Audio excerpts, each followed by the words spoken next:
stop. Aloha everyone and welcome to Thursday Live Lessons. My name is Aldrine Guerrero, joined by Mr. Magic Mike Odo. Say what's up, Mike? What's up, guys? As usual, we're also joined by Mr. Aaron the Voice Nakamura. Say what's up, Aaron? What's up? And Kahai the Legend Fergan. Say what's up, Kahai? What's up? So it is another Thursday. That means Thursday Live Lesson. What this is basically we take all the questions that you guys may have and we try to answer them as best as we can. We are live, so you can ask us questions there, or you can email us, or you can send us a message through UU+. But anyway, you get your message to us, we try to answer it as best as we can. There's usually 3 guys here. We contemplate and we talk about the question and we try to answer it as best as, these guys will give their answers. I'll give my answers. We put them together and make a mega answer. But every so often we have the 4th Beatle. We have Mike Odo coming here, and he's got like a fancy schmancy experience in school and college and stuff, so he knows music. This man knows music. I thought he was going to call me the Pete Best of the Beatles. Oh, Beatle. You're more like Ringo. Do you actually have like a paper or like a paper framed of degree or something? No. You don't have any of that? Like, nope. We'll make you one, right? We'll make you one. Never cared. You're on university. Never. Yeah, well, we got those. We got those. You can print one out. We have the Photoshop. principal outside. Photoshop.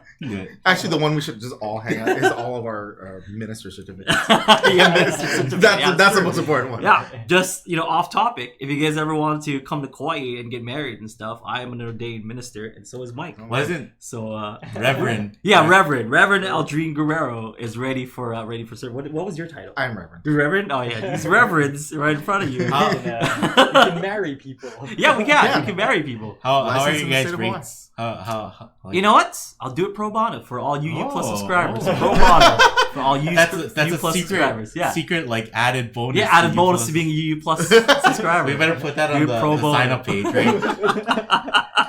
Get married by Aldrine. Get married. Yeah, exactly. It's pro bono. You know what? Whatever. I don't think I want to get one of those marriage certificates and stuff, and just like, hey, Kahai, can you sign right here, please? Aaron, can you sign right here? I now pronounce. Congratulations, guys.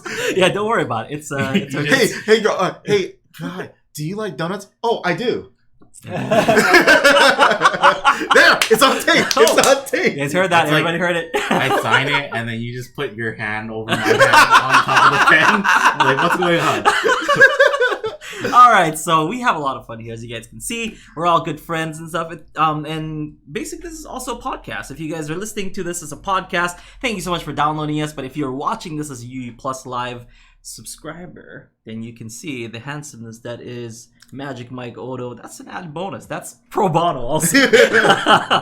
But yeah, if you guys ever, I don't know, what are your rates? Mine. Honestly, I've only ever done weddings for friends, so I've never charged anybody for anything yet. Oh, you didn't marry me. Oh, Daniel Cummings. Yeah, that's right. That's right. I got married by Daniel. It's like now that doesn't mean I haven't done interesting weddings nor fancy ones. I did when Rihanna got married. I married her at like the Grand Hyatt in front of everything. I had to wear a suit and everything. So now that you guys know us a little bit better, let's get started. So we actually had some questions left over from when we started this the song challenge. So the song challenge we have here on Thursday Live Lesson is we challenge the audience to write a song, and we actually challenge ourselves as well. So we have these criteria, and last time this was the criteria for the song that you were supposed to, right? You're going to have a time signature change. Example being 4/4, turning into 3/4, and etc. It also has to be in the key of D minor, D minor, E minor, F major, G minor, A minor flat 9, B flat sharp 4, C7. Using those chords, and bonus is to make it sound like a Kyle Crater Boy song, and also lyrics. By the way, I need to point out something. When we actually read that list, my brain wasn't working correctly, so the second chord is actually wrong. Which one? E minor. E minor. But that's okay. If you use an E minor, it's going to work just about the same. Mm-hmm. But it's actually an E half. Here we go. You're gonna have to explain yourself, sir. All right. So that's kind of our first question. Our first question was, what the heck, Mike? And how dare you? It was Daniel, right? Daniel asked, like, why'd you guys pick, or why'd you guys do why the A minor flat 9 and why the B flat sharp 4? Okay, the simple explanation of this is, like we covered in some of the theory episodes, creating the chords means you take the scale. Yes. And then you stack in thirds or 3 notes apart. Okay. Using the key. So in D minor, it's D, F, and A. The D minor scale is D, E, F, G, A, B flat, C, D. Okay. So 1, 3, 5. So the most important thing to remember is that B flat in there. So in E minor, a normal E chord would be E, G sharp, B. An E minor chord would be E, G, B. And then, but remember, the top note is a B, and I said it has to be a B flat. So it has to be E, G, and B flat, which makes it an E half diminished. Now, because of the quality of a half diminished chord, it is going to have a very dissonant quality. So a lot of people might choose to use an E minor chord in its place, simply because it's not quite as jarring to the ears. Now, for those of you who like jazz, the E half diminished is, if you add the 7th note on top, that is the E minor 7 flat 5. Okay. Okay? Yeah. But if you're just doing it as a triad, you would probably refer to it as an E half diminished. So that's why. Oh, and the flat 9 thing. Flat 9. So A, the second note is B. So, but that's not used in the chord. The 1, 3, 5 is the first thing for the chord. So A, C, E. And then the next one would, and if you just keep going up, right, you would eventually get to the B flat again. So once you get to the high A, so play A minor scale, and the next note up would be that B, but again, has to be a B flat because of the key signature we're working in. Yeah, but why did you add the flat 9 where the triad could have just been a simple A minor? Well, I just want to mention that because that could be some of those extensions we keep talking about. Yeah.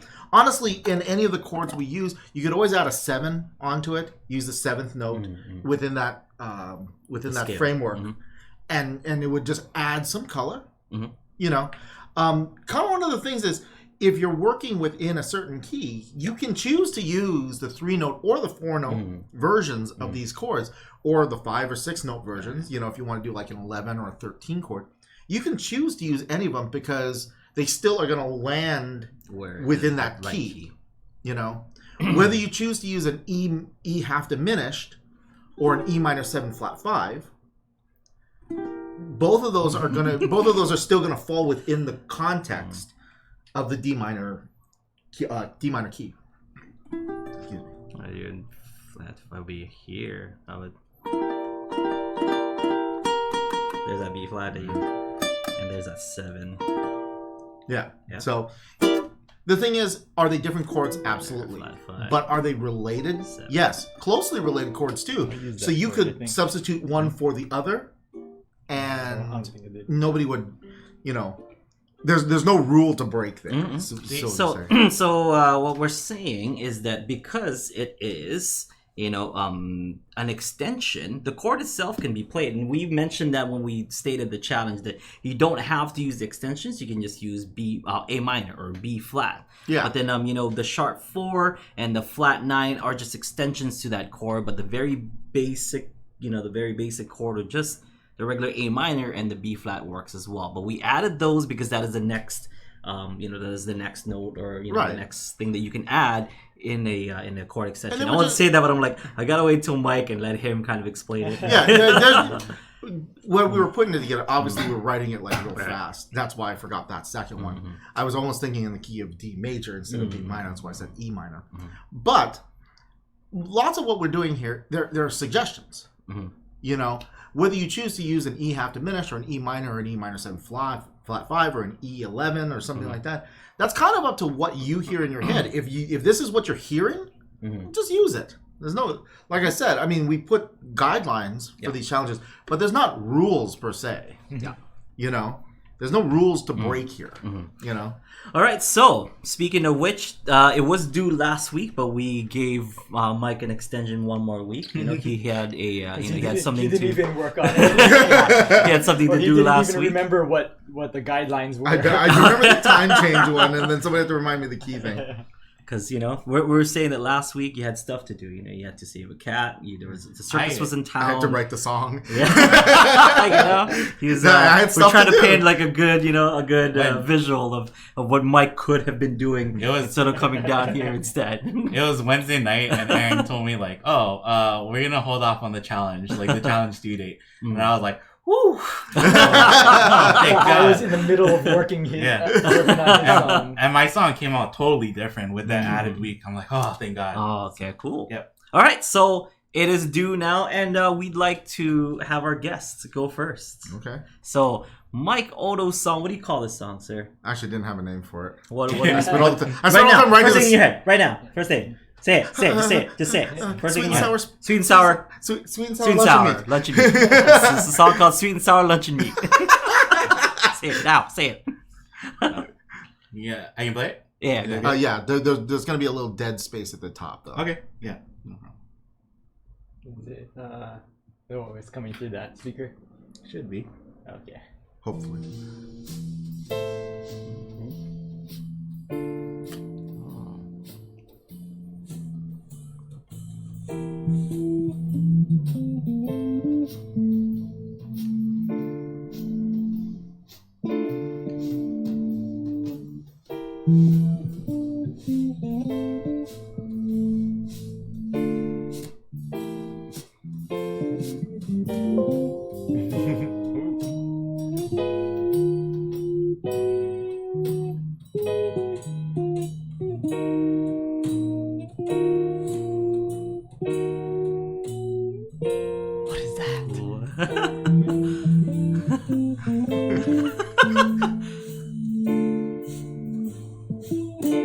There you go.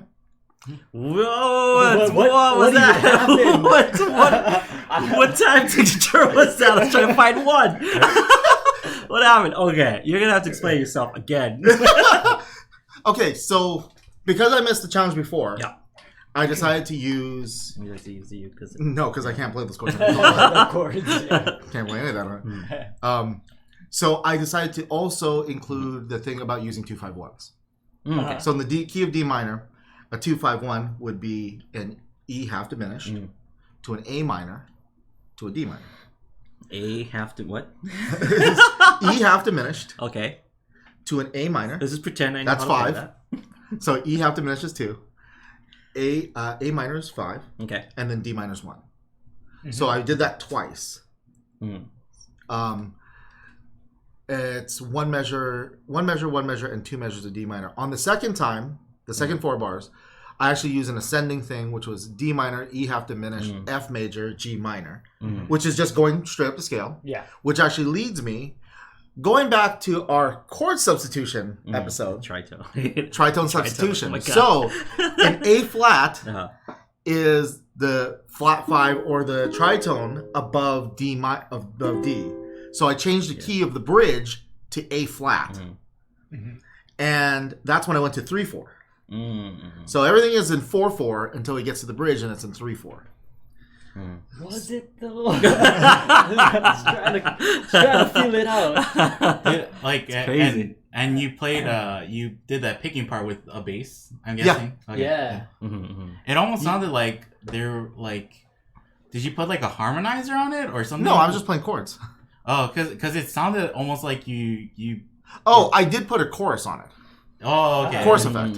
Because I'm trying to, because I've already used an electric bass once to play the bass line. So I didn't want to have it sound tonally, even though it'd be up an octave. Plus, I didn't have my 6-string at the store when I recorded most of this.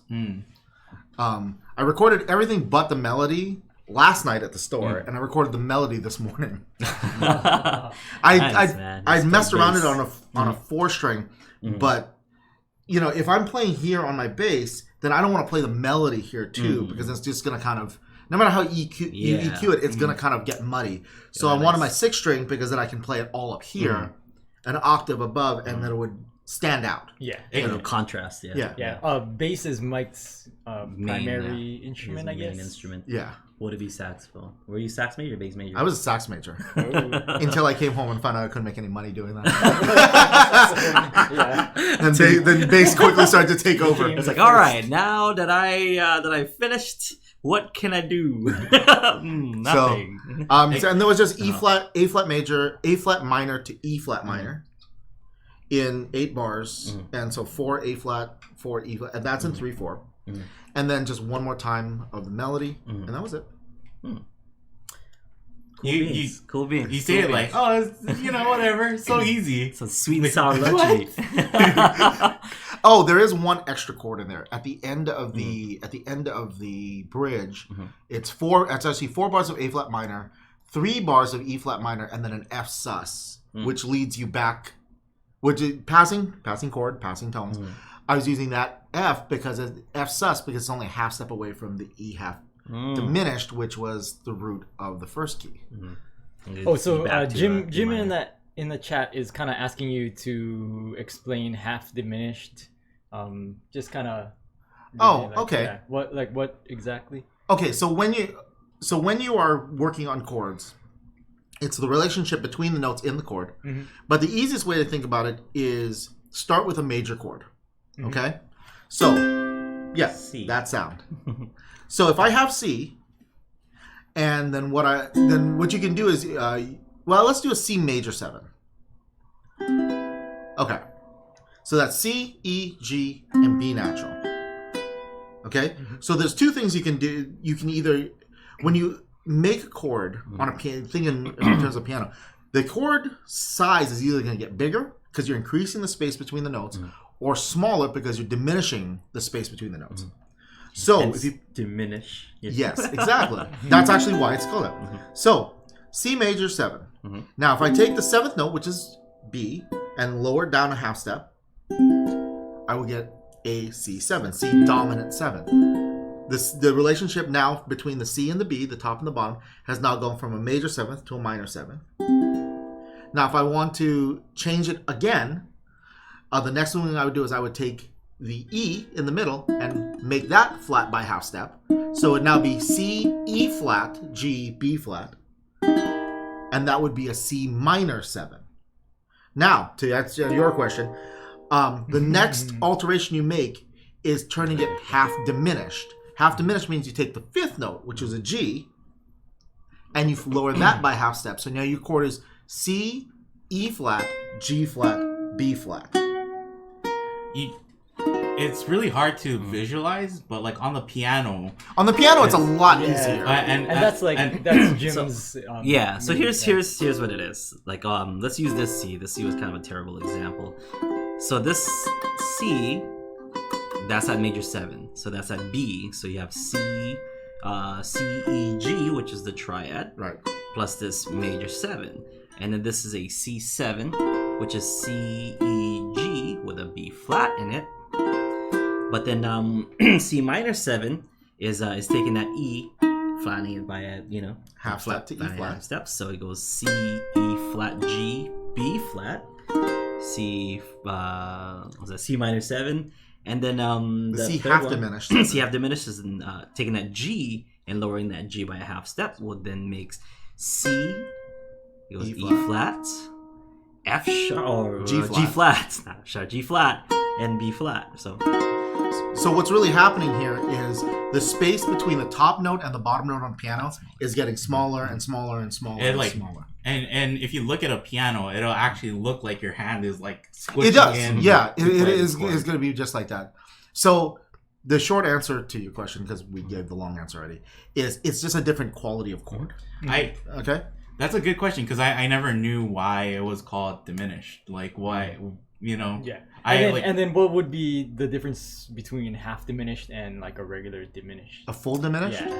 It would be the B flat would be an A. Yeah. You would actually lower, so it would now be C, E flat, G flat, B double flat. Yeah. Okay. And that gives you the A. Yeah. The double flat. So it's like making it even more smaller and smaller and smaller and smaller. Yeah. The opposite of that is augmenting chords. And basically, if you play the C again. Yeah, so the G in the middle. And then he takes the G and raises it up to G sharp. Whenever And really, again, on a piano, you've gone from this, and then you're just going up another key in your pinky. So you're just making the space between the notes bigger now. So hence augmenting the chord.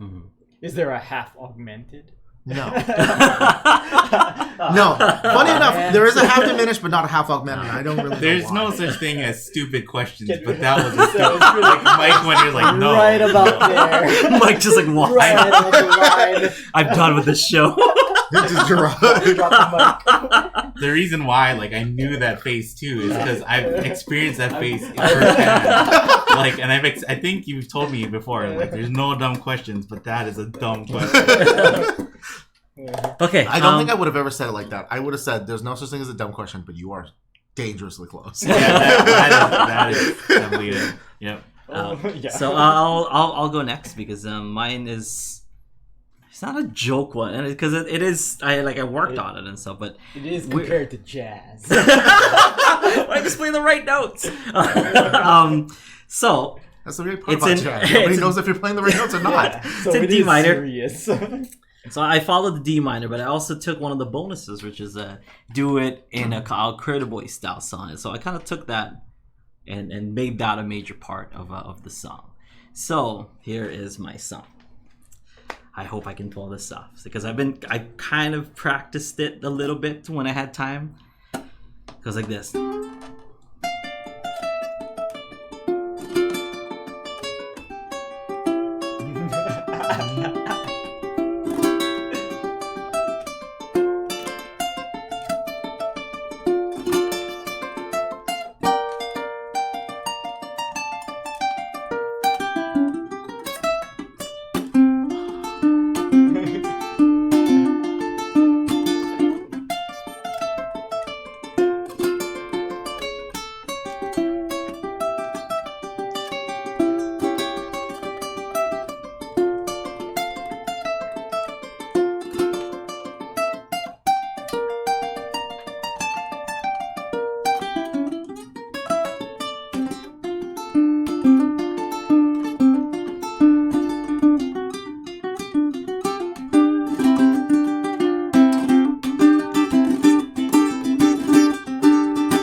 One, two, three, 1, 2, 3, 1, 2, 3.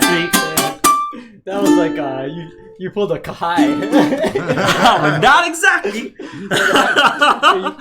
Not as good as Bob's Burgers, but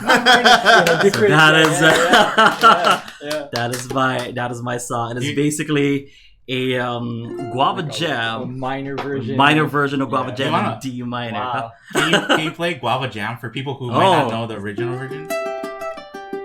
So that's like in a major key. So what I did was,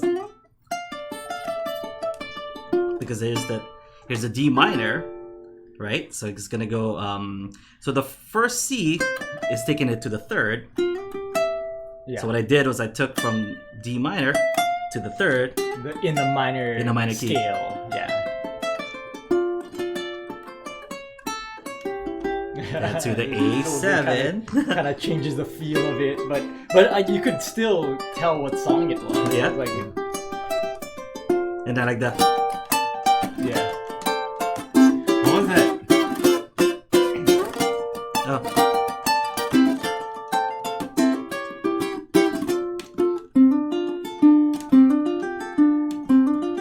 So I had to like try to figure out different substitutions for like what I would do like in a major key, like Yeah.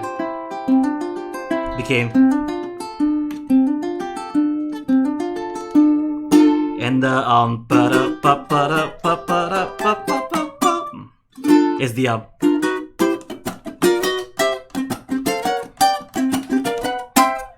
but in 3, because I was like last time, like, oh my god, I didn't do a time change. Like I think I can do it in the ending. There's like a ascending picking you did, and I was like, oh, that is so cool. There it is. Let's just call it sour guava jam. The guava's not yet ripe. This is sour guava jam. That is like, I love like songs or jokes where you have to know like the original right to get it. So it's like, oh, that is awesome. Yeah. Hey, thank you. Yeah. There it is. What's to go next? I don't know. You want to go next or either way? I don't know. Doesn't matter. Junk and Poe. Paper first. I'll go. Okay. All right. So actually, for this, like, I was kind of waiting for a good time to do it. From the beginning of this whole song or this song kind of writing challenge thing, because Kahai was the one that came up with it. Yeah. I was like, I should write a song that's kind of early Ed Sheeran inspired, Oh, okay. you Alright. know, because Kahai, like, you know, Kahai likes Ed Sheeran. He was like one of the OG fans of Ed Sheeran, and then Ed Sheeran got really poppy, and you know, like, or he got known for his really poppy songs. Would you say he's sold out, Kai? No. He's but always like, pop but like Ed Sheeran used to do like a lot of kind of like he did a whole EP was- with like underground hip hop artists, so Yeah. like stuff like that. Yeah. Hip hop. So like he was kind of famous for his like kind of rapid fire lyrics and stuff like that. Don't need Yeah. And that was like kind of trailblazed by like Craig David. Okay. You know, Yeah. Craig David and early Jason Mraz stuff. And so I was thinking kind of in that vein. So I was listening to a lot of Craig David, and I ended up using that like the D minor. Oh, like you don't miss your water. Yeah. Oh well, your guys' version of Yeah. You Don't Miss Your Water. Yeah. Okay. So it's very kind of Craig David, like that slow jam kind of vibe. So yeah, we'll see if I can do this one too. It was like an extra week of trying to practice being able to pull this off. Oh, Yeah. I'm excited. So, So yeah. excited. Mike, hold So me. so let's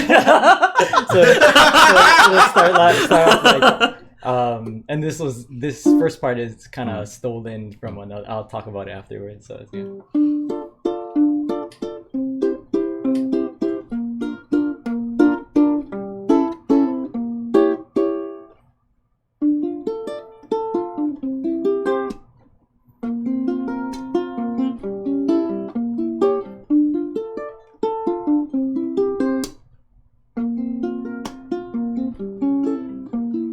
Wrap me, I'm going round and round with you, front, backwards, sideways too.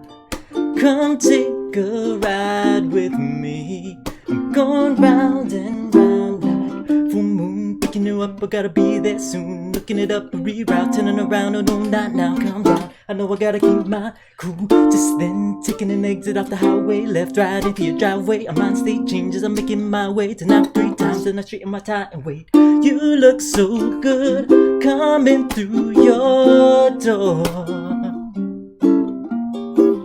I ain't got no butterflies no more. Until you slide into the seat and ride with me. I'm going round and round with you, front, backward, sideways too. Come take a ride with me. I'm going round and round like wheels spinning, bringing us closer to the nightlife. Then dive into the bright lights. You might like items on the menu that I like. Dessert, drinks, conversation, that's the fine line. But you get cold. Off of my jacket and a nighttime stroll. Hands finally clasping with the lights down low. As I finally ask you, it's a feeling that I never know. Time passes. You look so good coming through my door. I don't wanna be alone no more. When you ask to be the only one to ride with me, going round and round with you, front, backward, sideways too. Come take a ride with me. I'm going round and round with you. Come follow me to my room. We ain't going nowhere soon. Come take a ride with me. I'm going round and round like.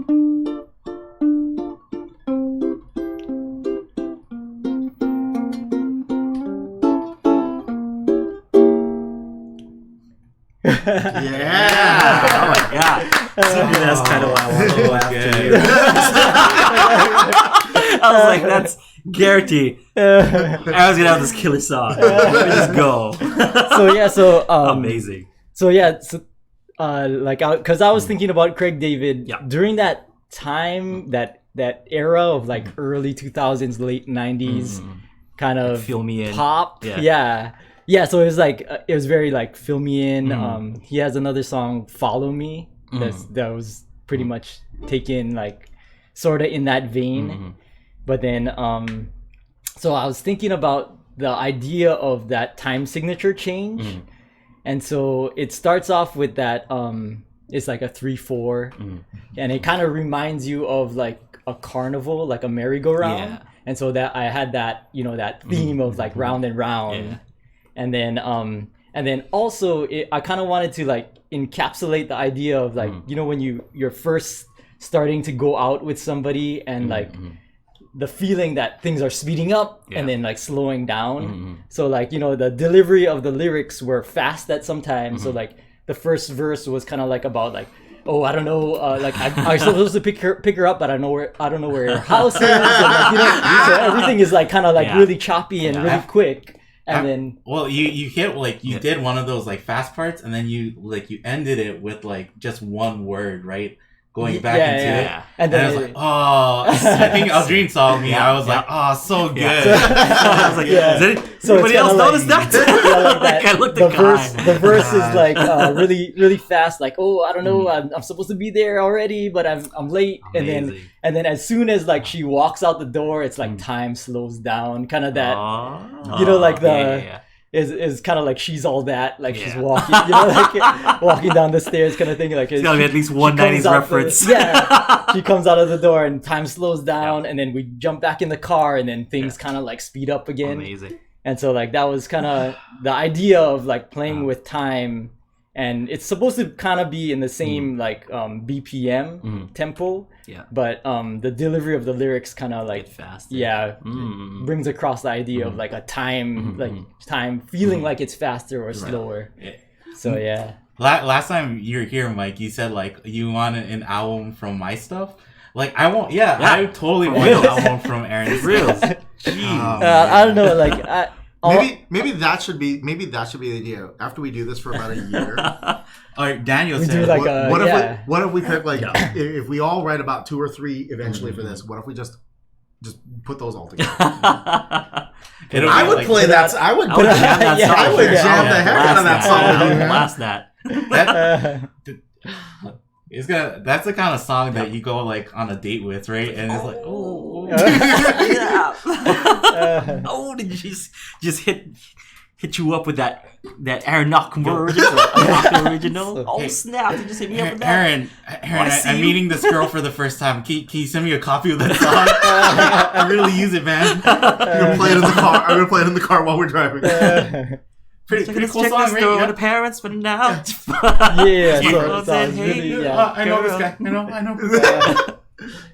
And that's kind of you know, like Craig David. That's what it reminded me of. Film. Craig David was kind of famous for doing that, where his like delivery was like fast at times and slow at times, and then he'd rhyme weird places, or like that. There was in the lyrics there were a lot of like internal rhyme where it was like. It was just rhyming the vowel sounds and then creating flow using the, you know, placing the vowel sounds at different points. Did it flow? Kahai, did it flow?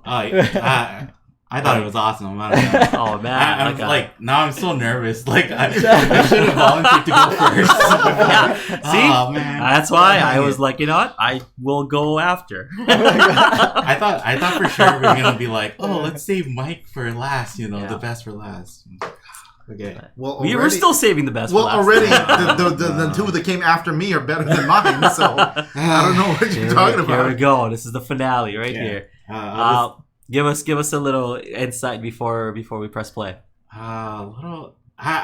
Okay. So last week or the last time we did the challenges, I talked about how every time I do a challenge, I name it, you know, Zelda or Bob's Burgers, whatever is like the song is supposed to be.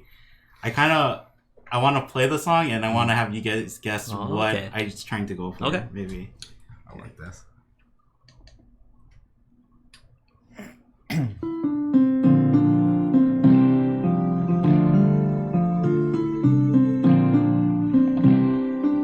Oh, I know because he already told me. So.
Nice. All right. Before we say it, though, let me take a guess. All right, Mike, can you hold out your hand for a second? No, like this way. I was gonna say Rasengan. Right? So like I'm your Kagi Bunshin, right? Try to make the Rasengan in your hand, right? Is that true? Is that right? No, totally wrong. I was going for a super serious song. No, he was going for the theme from Friends. I could tell. Yeah. So the title of the song is like OP, like anime opening. So yeah, I was trying to go for that. Oh, nice. I thought it was hidden village of Kapa or something. The village hidden in the traffic. Village hidden in traffic. What did Mark say that he wanted to be the Hokage of? I don't know. I'm gonna use that now. Joel in the chat said Offspring. Sounds like Offspring. Kind of, yeah. Oh yeah. But then a lot of like 90s 2000s anime openings have that pop punk feel too. Very good, guys. Very good. We We did save this best for I last. gotta say this one thing about your tunes. I always like how he layers stuff. You're really good at that. It's like well thought out. Like where you get like you had the guitars and drums and the beat was coming, and then all of a sudden, like in the second verse, chorus, whatever, then I start to hear the strings do that. You know what I mean? Yeah. You're really good at that. Like layering that stuff, and it gets bigger and bigger and bigger. There's a YouTuber who does like a lot of his videos is like how to make an anime theme song in 5 minutes. And for one of his videos, he said like, put in those spicy strings to show that we got extra budget this time. Yeah. So I was like, oh yeah, I'm gonna put in some Put in strings. that. Amazing. Yeah, pretty much follow that. It really did sound like I could kind of imagine something, you know, like an opening. I immediately thought of the SpongeBob anime. Yeah, I actually did too. Yeah, you were the one who told me about Yeah. that. I saw the SpongeBob anime, and that's what I was thinking of. Is the SpongeBob anime. If you guys have not seen SpongeBob anime, And part like two. and part two, yeah, there's two part parts. two, yeah. Amazing. Oh yeah. The- I do like number one better. part I two think was it's like part of he the- got his like arm cut off or something. No, that was, Was- the girl with the Sandy. the girl in the spacesuit. She got her arm cut off. Yeah. Spoilers. I think it's because I really liked the song in the first one. Yeah. The song in the first trailer was amazing. I like and the it second fit- one. and it fit that really well. It was more melancholy. There was more action in the second Yeah, one. it was for sure. melancholy. Like this, you could tell they were getting serious. in a second. SpongeBob was not the happy girl cook anymore. You know? Yeah, Like, it was it's amazing. anime. Check it out. If SpongeBob was an anime, Yeah. what would the opening theme be like? Yeah, check it Just out. watch Check that it out. video. That's- You'll that's- Watch find that out. video. It's amazing. I thought it This is was 10 minutes of your time. I thought it Watch was videos. funny when Aaron played his song and then he did the 3/4, right? Like Yeah. the waltz, Yeah. like kind of thing. I was like, oh yeah, that's an easy one to go to. Oh yeah, so you ended with that. so Right? I was and then that kind of fits the theme of going round and round because Yeah, it you Oh, could it goes start it back. over again if you wanted to, but I kind of stole that that example of a time signature change from. Do you remember Jordan Knight had a song "Give It to You"? And it, Kind Jordan of. Knight. yeah, Right. and in the Barely. yeah, it was kind of like a little bit after our time in Yeah. high school, but yeah, at the beginning of that music video, it starts off at a carnival, and it's like it is that merry-go-round. I'm picturing that video. I think I've seen it a couple Yeah. times. But Yeah. I mean, I was around for Jordan Knight's first incarnation, so Yeah. Whenever I think Carnival Theater, I only think of No Strings Attached. Oh. Like with NSYNC. Yeah. NSYNC. All right, but that's a so great video. yeah, it is. It is. Yeah. And they're like trying to get out of the. Anyway. Anyway, Cohesiveness, folks. Anyway. That's not what you're tuned in for. Anyway. Kira's So gonna right have on, a eh? fun time with Sorry, the links. yeah. How about a round of applause to everyone? Yeah, amazing. So we also got some submissions from our, from our audience and from our UU Plus members. So make sure you check them out over in the UU Plus forum. Give them a shout out. Let them know how they did and stuff. And Kahai, did you check them out? Yeah. I want to hear Kahai's thoughts. And be as Simon Cowell. Simon Cowell as possible. Nah. Just joking. They're all great, and it's like it kind of That's already not Simon Cowell. Yeah. They're all great. and it kind of fit their personality. Like if you know Yeah. these guys, Yeah. like Mark did a duet with his wife again, and he did it kind of like he did like another theme song or another. It's instrumental. Yeah. Alan did like an instrumental too, but then he used I think he used like the chords from On Fire. Oh, cool. Or something. Cool. Yeah, that's right. I did see that. Yeah. Yeah, and then so he as a backing track, right? And then he kind of just improv over it.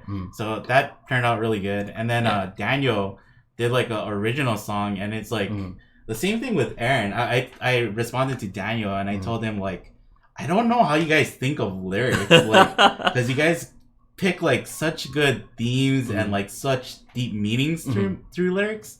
So Daniel's song was about like being away from somebody that you love, but then like looking at the moon and knowing that like, oh, we're looking at the same moon. Yeah. And it's like, oh, it's pretty cool. And Daniel writes like kind of great like parody or like spoof songs, but then this song was just nice a and cool, serious. yeah. Could you grab me those two, that book, the red book and the red CD? Yeah, thank you. Gotta put our guests to work, No, the CD. Yeah, the CD. Yeah, I have that book on my desk just so that whenever I need the next lesson, Steal it from Ukulele Hunt. So, we are gonna give this away. So we're gonna give the Duke on Uke book and Duke on Uke CD by Paul Hemmings. So Paul Hemmings is an amazing jazz ukulele player from New York, and he sent us two copies of this. So one is our copy, and the other one, since we don't need 2 copies, we are gonna give away to one of the people who sent in their submission for today's or this past challenge. So this time signature challenge and D minor challenge, because it was kind of difficult, we figured we'd up the ante and give you something really nice, which is Duke on Uke or Duke on Uke by Paul Hemmings in the CD. Oh, and the CD. So we have a tiny wheel on the bottom of our screen. It's like a box. And there it is. It's more like a box, yeah. But there's a wheel. It's gonna show the name of whoever wins. So. And we're gonna press the button, and it's just gonna randomly give us a name between the 3 dudes, which is Mark, Alan, and Daniel, right? Yep. So here we go. Press that button.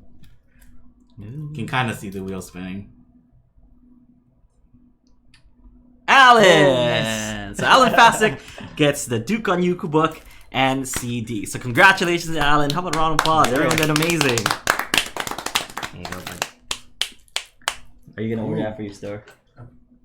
I don't even know how, but I would. I would order it just for myself. Yeah, it's really Paul good. Hemmings. I got it from paulhemmings.com. Paulhemmings.com. Check it out. Okay. If you guys want a copy of Duke on Uke and the CD, you guys can get it at paulhemmings.com. Paul Hemmings, amazing. If you want to take some lessons from him, we do have lessons from him over at the UU Marketplace. So check that out. Paul Hemmings. What's his course on? Diminished chords. We were just talking about that, right? So there you go. Paul Hemmings will explain to you diminished chords. So we have a little bit more time. I promised for the past how many times that you were here that we were going to talk about the Simpsons. Let's talk about that for just a little bit, just to give people kind of an insight of what we did. So just as an intro. I was asked to do the opening of The Simpsons because there was a collaboration between Bob's Burgers and The Simpsons. So in the opening, the couch gag they call it, Bob's Burgers was gonna do a takeover, and because Bob's Burgers, the original theme is on the ukulele, and Lauren Bouchard is a big ukulele fan. Lauren Bouchard being the creator of Bob's Burgers and the writer of the theme for Bob's Burgers, he's like, okay, well, how about we do the theme, the Simpsons theme on ukulele. And I already kind of got introduced to him already, and I'm one of, I don't know if one if only, but I'm his ukulele teacher. So Lauren Bouchard was telling me that, well, I need you to do this, to do this thing for me, because I can't play, for the life. I'm not gonna be able to play the really fast parts and stuff like the Simpsons. It's just not something that he says he could do. And he's like, oh, could you, do you want to do the Simpsons theme on Uke? I'm like, only always. Like, and I was like super excited. And this is back in March last year, February, March last year. So he's like, okay, great. Let's do it. Just put it together. Just give me, just give me an arrangement of that. It has to be the same key. It has to be the same tempo, and just send me whatever you have. I'm like, okay. So I listened to it. I'm like, okay, I'm just gonna learn it by ear and stuff. I listened to it. I'm like, oh heck no! Like, I'm not. There's no way. There's no way I'm gonna figure this out by ear. So who do I turn to but Magic Mike? So I was like, Mike, can you get me the music for the sheet Simpsons music, music for the Simpsons theme? And he's like, gotcha. So he came to one of our Wednesday night shows and he gave me this. So it is on your screen right now. So that's just the first page. So he gives me that, and for the first few days I'm just staring at it. I'm like, this is let's give him a preview of the other pages, because that's insane. It's insane. Yeah. It's insane. If you know how to read music, it's still intimidating. It's crazy. Okay, so Danny Elfman is a very crazy composer. What are some of the stuff that he's composed? Let me think. Nightmare Before Christmas was definitely one. Batman, right? Batman, the 80s Batman. Yeah. Mm-hmm. Gosh, he's done so much stuff. Spider-Man? He did one of the Spider-Man movies. Is it the Raimi one? Oh no, not the Raimi one, right? The first few, I think. The first couple ones. Yeah. Because in the Simpsons movie, they do a Spider-Man song. Oh yeah, the Spider Pig.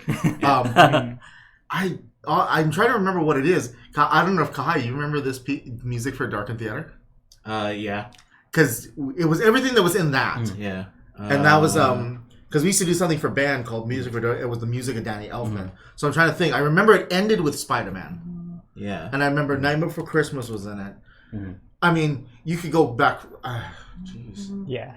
I mean, he's written so many things. Yeah, but he's kind of famous for these really dissonant sounding chords. Yeah. And kind of really. So if we were just to take a look at it right there, measure 11, for example. So in measure 11, that's the fourth line down, the first measure. So if you're looking at that, you can already kind of see that the notes, and I went to Mike, I was like, I can't do this. You know, like I looked at the music, I'm like, there's no way I can do this. I can't do this, Mike, but I already said yes. Oh, yeah. I'm like, because I was pretty Thanks confident. for coming to me first. Yeah, exactly. I was like, oh my God. So I finally got the music. I'm like, there's no way. Like, there's no way. And I listened to it. I'm like, there's no way. There's no way. But so I came to Mike. I'm like, look, Mike, I need some help. Like I'm gonna swallow my pride. I'm gonna ask for I'm gonna ask for some help. And I was telling him I've never seen chords that close together. Because if you look at measure 11, the measure that we were just talking about, usually notes go one way. You know, like in the staff. And I've never seen it where the notes were one way and the other, like, you know, because they're smashed they're close together. Yeah, that why? In order to notate it, you would have to. Why would you do that? That actually kind of goes back to, right, like those would kind of be like the diminished chords. You're diminishing the size of the chord. Yeah, making it small. Super diminished. Exactly. It would be called a double diminished. Double diminished. Even just like on the fifth measure. So that's the second line down. The fifth measure. Oh, when I mean line, I guess the two lines are considered one, right? Because that's the treble clef and the bass clef, which we'll talk about in a little bit. So treble clef and bass clef, that's one line of the song because they both kind of go together, right? For those people who don't read music. Now in measure 5, right there, it is going to be a F sharp. Oh, we have the music, right? Can you pass me the music instead of me kind of like squinting my eyes? All right, so on measure 5, because they're following along, measure 5, right here we have an E, C, E, and F sharp. Yeah. So C, E, and F sharp. Let me show you how close that is. This is a C. This is a C. And this is an F sharp. So I was like, how am I gonna play a C, E, and an F sharp at the same time? So that's a C, right? I need this note. So I'm like, I've never played a chord like that in my life. But then, like once we kind of figured it out, I was like, "Oh, that's that part goes."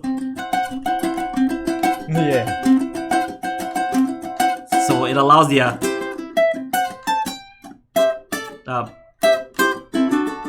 because I can read the rest of it. So let's go back to it is on that first one. So right off the bat, like the that thing hits you with that, and the one thing that I can't do for the life of me. And this is confessions, is read bass clef.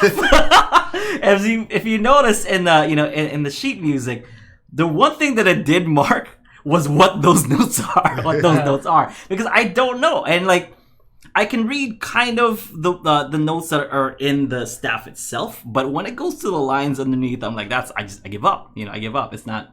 So one of the main things that I was like, Mike, what is this note right here?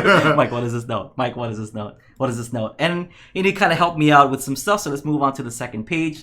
So on the second page, we have something like measure, 19, 20, 21, from 21 and 22. So measure 19, let's just go from 19 all the way to measure 22. You see that I wrote down those chords of that C sharp diminished, C sharp diminished 7, then G sharp minor 7, then B6 with an 11 on it, and then E. I don't even remember like how to play that because I had to write it down, and I remember I was like kind of practicing it. I'm like, how does that even work? Because those notes are so close together. So let's take a look at it. It goes C sharp, it goes E, and there's a it's an F. Sorry, I should be looking at the sun. So tell me the notes. So C sharp, E, F. So already I have to kind of like, this is my C sharp. Maybe I'll take a C sharp over here instead. E, and then F. So I have. Okay, so you're building a chord, right? Yeah. And an A sharp. And then an A sharp right here, right here. But the A sharp has to be on the top. See, that's exactly what we were doing. It's like, Yeah, oh, I would do figuring this. out how you would even- I would tell Mike that, like, okay, well, here's the chord. He's like, no, but this has to be on top because that's the melody line. Right. So if you were to look in those same measures and you were just to scrape out all the chords that would be underneath, what you would actually just have, what you would actually have is just the melody line. So what we ended up doing was taking a low G uke because I didn't have access to say something like F. So instead, when we take it back a measure before that, so it says E and E6.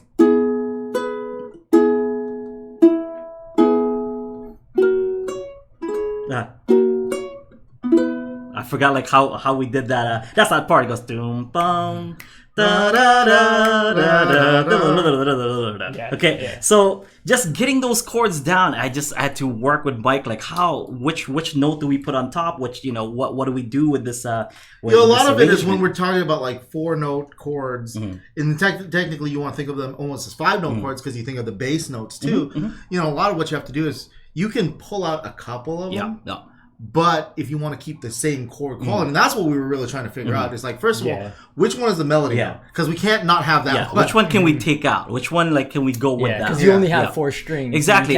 So what 5-note chord. What we did instead was I played that on the high G ukulele. Some of the notes that I couldn't play. So that's where the split started to happen, right? Right. And then the main melody line, which is just that.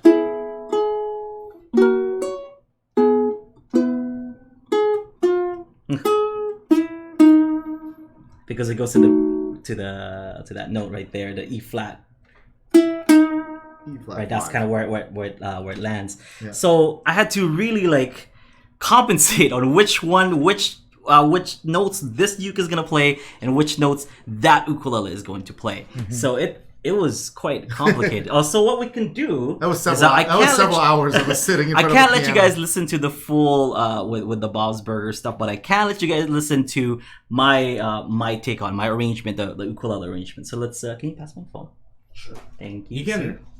You can kind of get a feel of like this idea of arrangement too from like the video that we just put out of you trying to do Megalovania, right? Yes. And it's like I know even in that video too, I think it's in the video, you said like, I want to do this, like, I want to hit the bass notes, the descending bass, but I only can go to C and then I can't go any lower.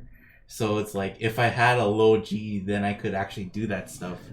But it's just like a limitation, right? Like that you have to, when with Megalovania, you went higher up on the neck, I think, to compensate for it, and that is like a way to get around it. But that is like, sometimes you just hit things and it's just like, you have to make a compromise. Well, I mean that's true. Anytime you're going to adapt anything from a different instrument to your instrument, one thing that you have to always remember is that your instrument, if your instrument is dissimilar enough, you're going to have limitations to of your a lot of compensations. And I asked Aldrine, like, what is this sheet music for? And he said it's like piano, and it makes sense with piano, right? Because you can play like E and F right next to each other. It's right, and it's very easy. Yeah. But then with ukulele, it's like, how do there's only that one string takes up that space, right? So right, and even when you have 2 strings, usually 2 notes that are only a note apart aren't going to be close to each other. Yeah. You know what I mean? Like if I try to do that on a bass, I'm talking. If I have my finger on an E, I'd have to like skip a string and then, you know what I mean, and then go like two frets down or like 4 frets up to get an E to that next F. Yeah. So here's what we came up with. So this is kind of an exclusive because what aired during that episode is basically just the intro. Right? It's just that dun dun dun dun dun dun dun dun dun dun dun, and then it was done. But we did the entire thing, so no one outside of the people in this room has actually heard this, and my wife, I should say, has heard this before. But this is the and his daughter, but she wasn't paying attention. But this is just the ukulele, of the Simpsons theme. So it goes like this.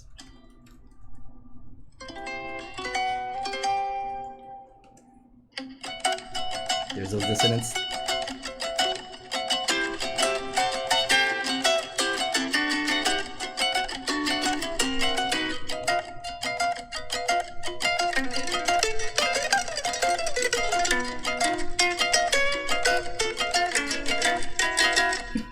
more dissonance.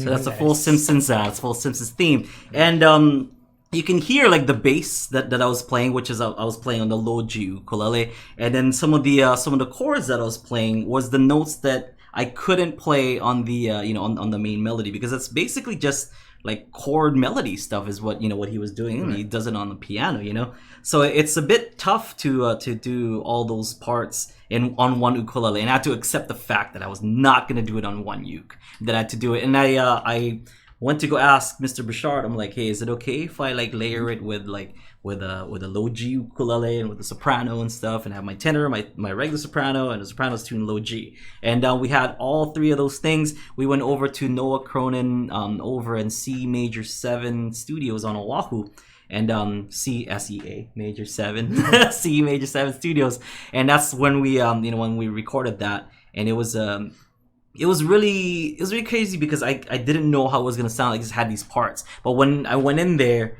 and kind of started playing all all the parts, and the parts started to kind of come together, and that's when it started to kind of come alive, and I was super excited. And we finished it in when did I finish that track? Like, do you remember? Like May.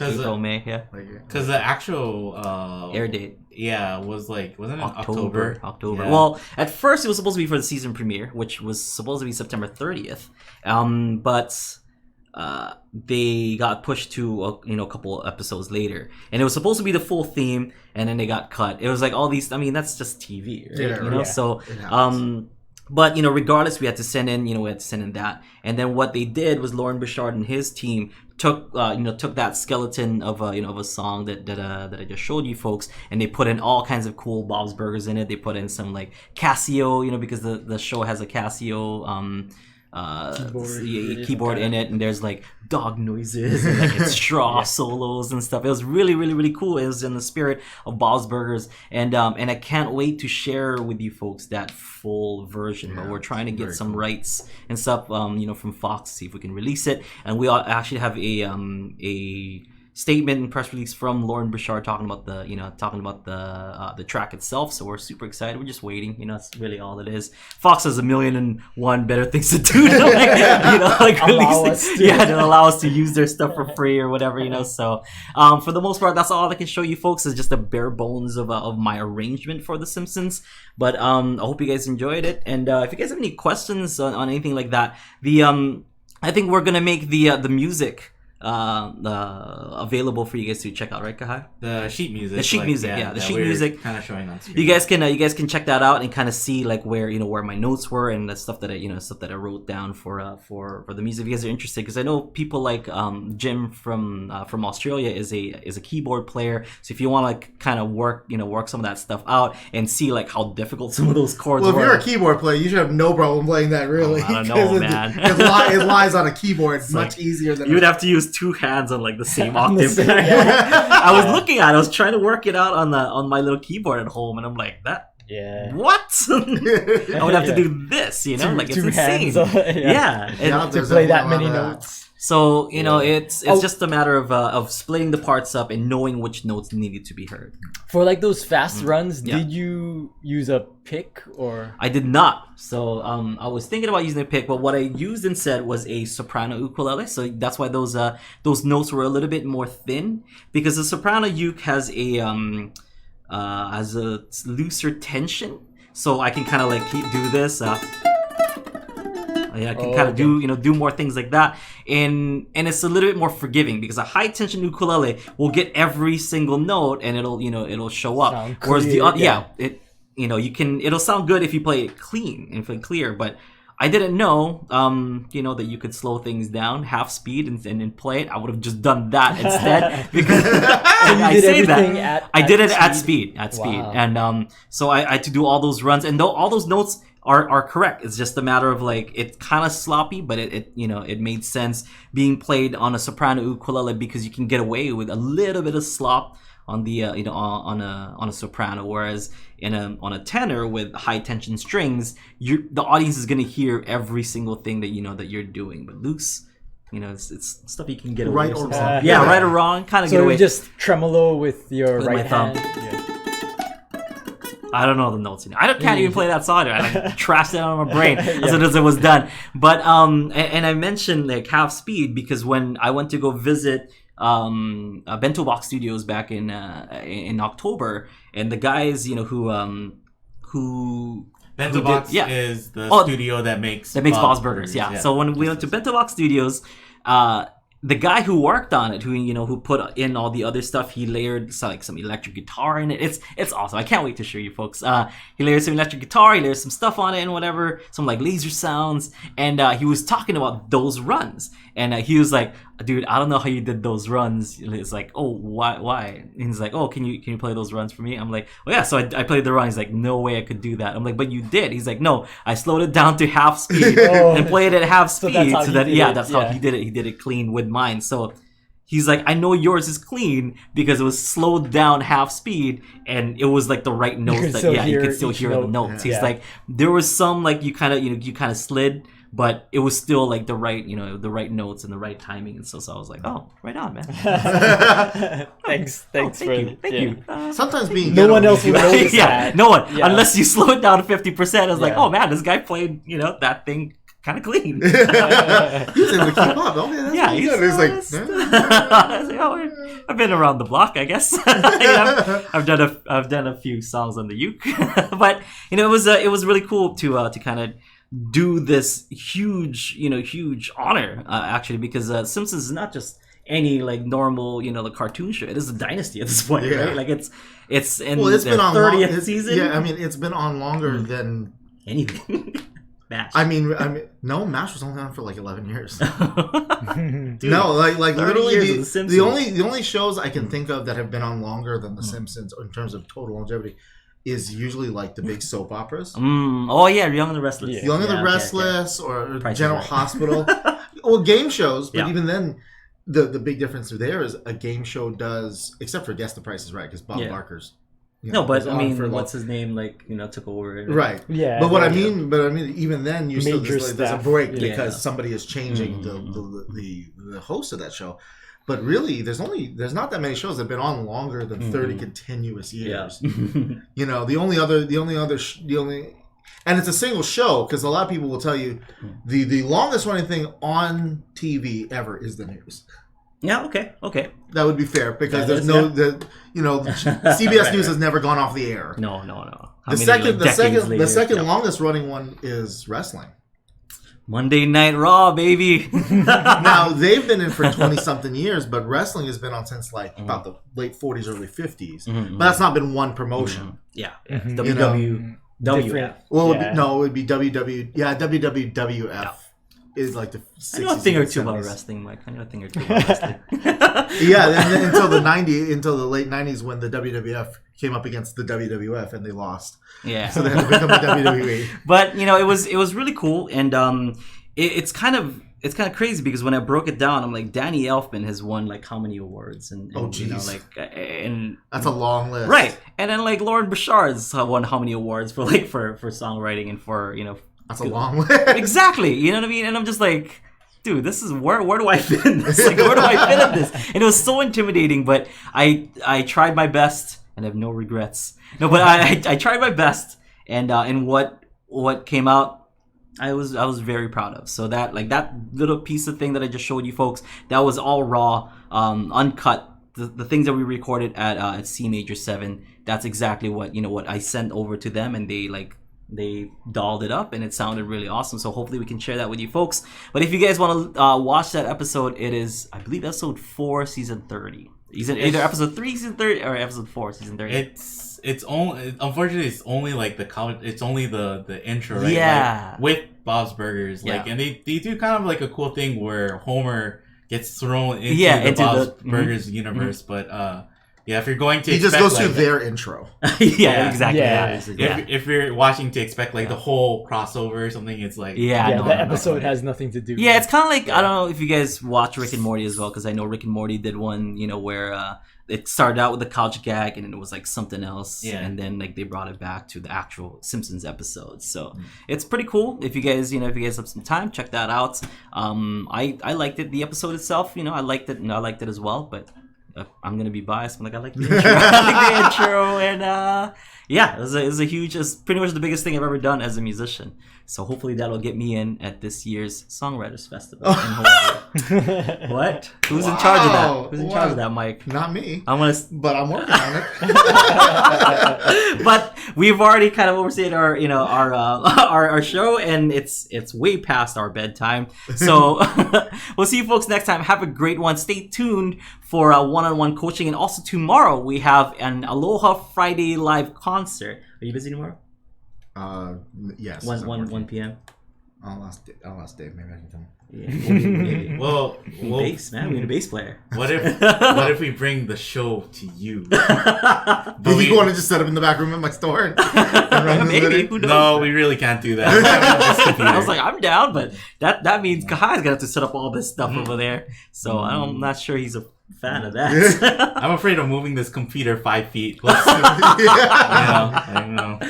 But yeah, next week, if you can make it, you could be one of our special guests. Next. Oh, it's next Friday? No. Yeah, next. Oh, tomorrow. Actually, tomorrow. Sorry. All right. Tomorrow. I'll see what I can do. If you can, if not, then that's cool, Brad. We get it. We get that you have more important things to do. Oh my God. we already have Jake lined up. So. Yeah. We have Jake. He's so dedicated. Yeah. He's here early one day. He's practicing right now, as you can see. Yeah, so it's gonna be fun. We're gonna be giving away an ukulele. We're gonna be giving out some prizes and stuff. Kai's got some. Wait, I have a chance for that. Maybe I'll come. Yeah. If maybe. If your store allows it. So we got some cool prizes for you folks. We got some great music coming out. And so tomorrow is going to be a Aloha Friday Live concert, sort of Friday Live jam. So check that out. Come down, bring your ukes, play along if you want to play along. But if not, if you want to just sit down and jam and listen to the jam, that's awesome as well. Half an hour earlier. Yes, half an hour early. So 12:30 to 2 o'clock special start time. 12. Even if you just come down for a little bit, you're like take your lunch break during that time. If you want to come down and do that's awesome as well. So see you then, or see you right after the show for one-on-one coaching. Have a great one, everyone. Aloha.